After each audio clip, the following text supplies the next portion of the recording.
Assalamualaikum warahmatullahi wabarakatuh. Welcome back to my channel di Handika Dwika. Apa kabar nih kalian semua? Semoga dalam keadaan sehat walafiat dan dalam lindungan Allah Subhanahu wa taala. Amin amin ya rabbal alamin. Nah, video kali ini kita akan mereaction sebuah video ya. Gak usah lama-lama, gak usah basa-basi, langsung aja sebelumnya klik tombol subscribe bagi kalian yang belum subscribe dan klik tombol loncengnya agar dapat notifikasi dari channel ini. Tembusin 100 like dan 2000 subscriber ya teman-teman. Oke, lanjut video.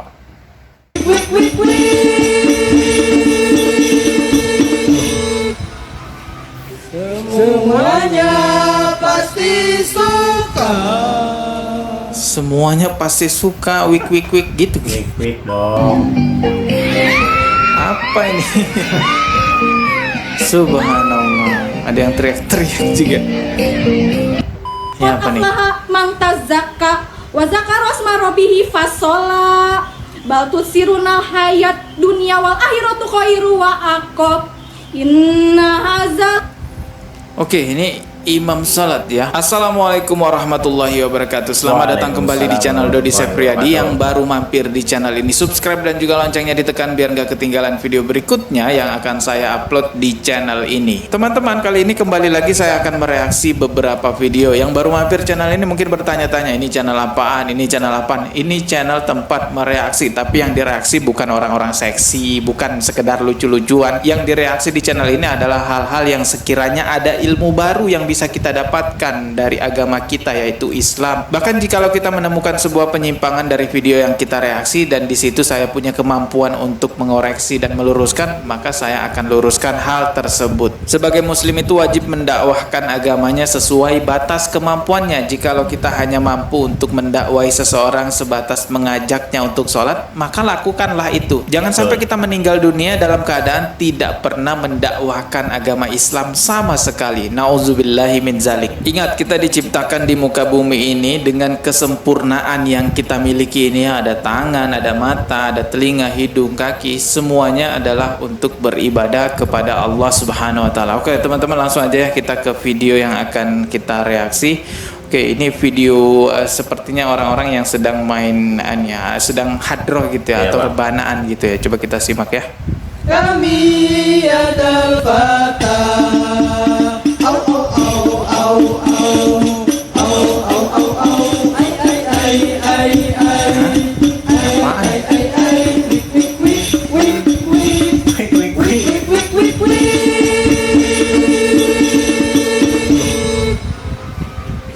Semuanya pasti suka.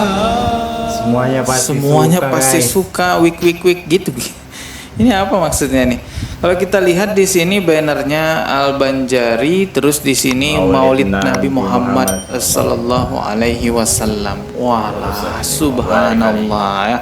Coba kita dengarkan lagi. Tadi ada wik-wiknya gitu ya.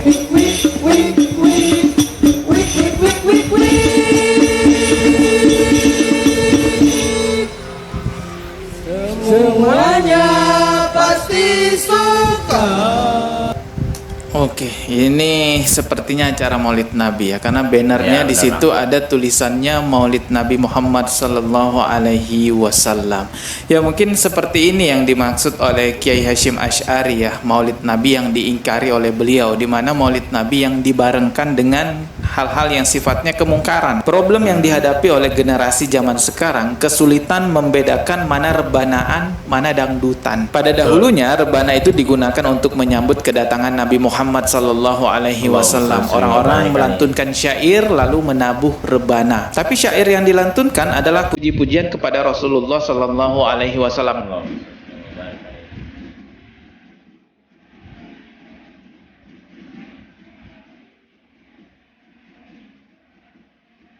Namun di masa sekarang, orang main rebana, orang memukul rebana itu bukan hanya syair-syair memuji Rasulullah, tapi syair, ya kalian dengar sendiri, wik aja juga dijadiin rebana.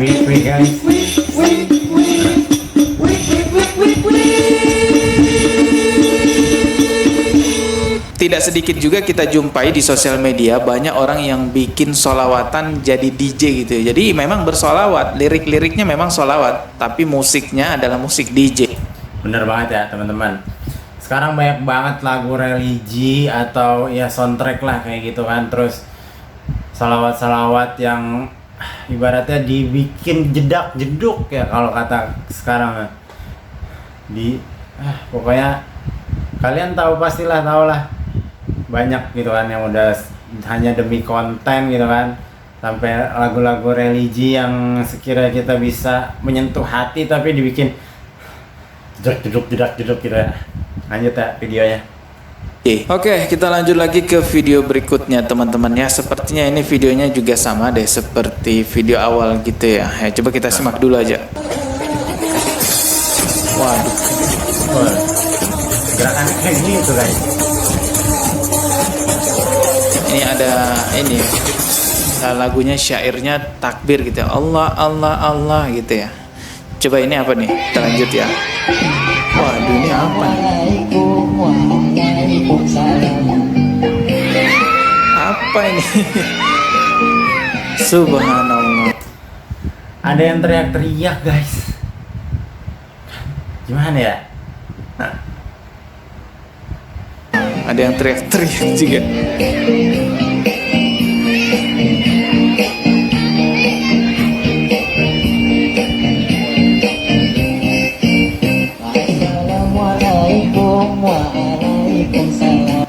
Ya lengkap ya pakaiannya, pakai gamis, pakai surban, lalu pakai kopiah gitu ya. Gini teman-teman, kalau misalnya Anda mau joget-joget, Anda mau jingkrak-jingkrak, nyanyi-nyanyi, sebenarnya itu hak Anda. Akan tetapi jikalau Anda memakai atribut agama, ya tolong dijaga sikapnya, karena ulama-ulama besar kita juga memakai atribut agama seperti yang Anda pakai. Jangan sampai Anda memakai atribut agama lalu Anda berbuat buruk dan itu menjadi Itu sering banget ya sekarang kita jumpai. Mungkin ya kita berpakaian biasa aja, tapi giliran kena kasus gitu kan, dibawa ke persidangan, tiba-tiba langsung alim gitu, pakai baju koko, pakai gamis, terus berpeci, terus pakai sarung kayak gitu. Coba guys, ini sebenarnya itu yang harus disalahkan itu orangnya, bukan cara berpakaiannya ataupun agamanya. Jadi yang salah tuh akhlaknya, harus dibenerin tuh ya, bukan pakaiannya. Lanjut. Jadikan citra buruk juga kepada yang lainnya, kepada ulama-ulama kami juga yang memakai atribut agama tersebut, bahkan memberikan citra buruk kepada agama Islam itu sendiri. Banyak loh orang-orang kafir yang tertutup hatinya, yang masih belum mau memeluk Islam karena melihat keburukan-keburukan yang dilakukan oleh oknum orang-orang Islam. Padahal sebenarnya keburukan itu bukanlah ajaran agama Islam. Tahu nggak apa yang membuat orang-orang kafir pada zaman Rasulullah mau memeluk agama Islam? Mereka berbondong-bondong memeluk agama Islam. Apa yang membuat mereka mau memeluk Islam? Yaitu akhlaknya Rasulullah Sallallahu Alaihi Wasallam, citra baiknya Rasulullah Sallallahu Alaihi Wasallam. Ya kita juga sebagai Muslim, sebagai umatnya Rasulullah Sallallahu Alaihi Wasallam, perlihatkanlah akhlak yang baik. Bisa saja itu akan menjadi jalan terbukanya pintu hidayah kepada saudara-saudara kita yang masih non Muslim. Oke, lanjut lagi ke video berikutnya ya. Kali ini banyak video-video unik nih yang kita reaksi ya. Nah, ini ya video berikutnya. Oke, kita putar ya. Alaya mutu fiha walayah ya. Ya apa nih? Mang tazakka wa zakara asma rabbih fasola bal tusiruna hayat dunya wal akhiratu khairu wa aqab inna haza. Oke, ini imam salat ya perempuannya, dan ya teman-teman bisa dengar bacaannya seperti apa, tapi ya saya tidak bisa berkomentar banyak terhadap video ini karena saya tidak tahu wanita ini kenapa sehingga bacaannya seperti itu, ataukah memang masih belajar.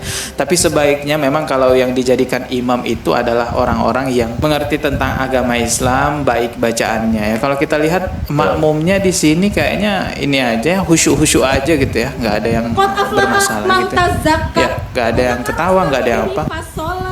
Masya Allah. Siruna hayat dunia wal akhiratu khairu wa aqab inna haza. Ya, kita doakan aja semoga mbak-mbak ini diberikan kelancaran oleh Allah Subhanahu wa taala dalam menuntut ilmu, dalam beribadah kepada Allah Subhanahu wa taala. Oke, next ya, kita ke video berikutnya. Nah, ini adalah hal yang sangat penting ya yang harus kita bahas di channel ini. Harusnya sih saya bahas di awal yang ini ya, reaksi yang video ini. Jadi ada banyak remaja-remaja di TikTok yang membuat konten sholat bareng pacar gitu ya. Bahkan di sini diberikan sebuah caption ya. Diimami suami lalu ditanda silang, terus di bawahnya diimami doi baru tanda checklist gitu ya. Waduh. Coba kita putar ya. Oke. Oh, ini sholat bareng pacar gitu. Wah. Berujung dicium keningnya ya. Wow. Oke. Ya kita lihat dulu ya.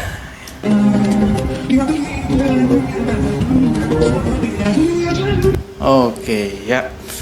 Wallahu a'lam ini pacarnya beneran atau bukan? Mungkin adik kandungnya bisa jadi kan. Tapi kan di sini dia beri narasi bahwa ini adalah pacarnya. Ya, tren semacam ini sempat rame di TikTok teman-teman ya. Bukan hanya satu video ini aja, ada video lainnya nih ya. Nah, ini dia nih. Di sini juga ada keterangan diimami suami tanda kali gitu, tanda silang, terus diimami doi baru tanda centang gitu ya. Coba kita simak nih. Nah, dicium juga. Allahu Akbar ya, semoga generasi penerus bangsa kita banyak yang memahami ilmu agama Islam. Hal ini perlu diedukasikan juga ya kepada banyak remaja kita bahwasanya dilarang keras mencampur adukan antara hak dan yang batil. Dan di Islam itu mencampurkan antara halal dengan haram tidak menghilangkan hukum haram. Jadi berdua-duaan di dalam kos-kosan walaupun dengan tujuannya untuk sholat, ya tetap haram. Mencium tangan pacarnya walaupun itu setelah sholat, ya tetap haram juga. Nah, betul ya teman-teman ya. Jadi sekarang banyak banget nih yang ya nggak tahu lah, kalian bisa nilai sendiri gitu kan. Niatnya mungkin ibadah karena Allah Ta'ala gitu kan, berjamaah dengan doi. Tapi ya itu salah gitu kan. Mau niatnya baik, tapi ya caranya salah gitu kan. Tetap aja haram gitu hukumnya sholat berduaan yang memang bukan muhrim gitu. Bahkan kalau kita di tempat umum aja gitu kan, sholat berduaan ya itu haram gitu loh. Lanjut ya.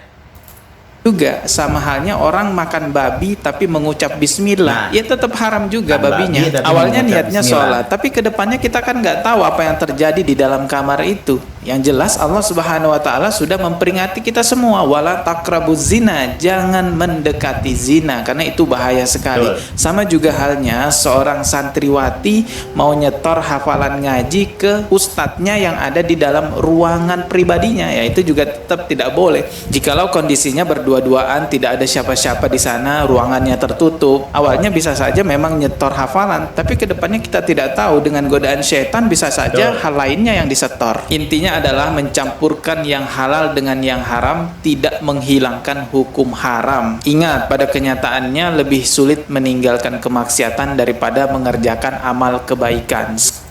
Nah, betul banget ya teman-teman. Lebih sulit meninggalkan kemaksiatan dibandingkan mengerjakan kebaikan. Dan setelah kebaikan itu, yang lebih sulit apa teman-teman?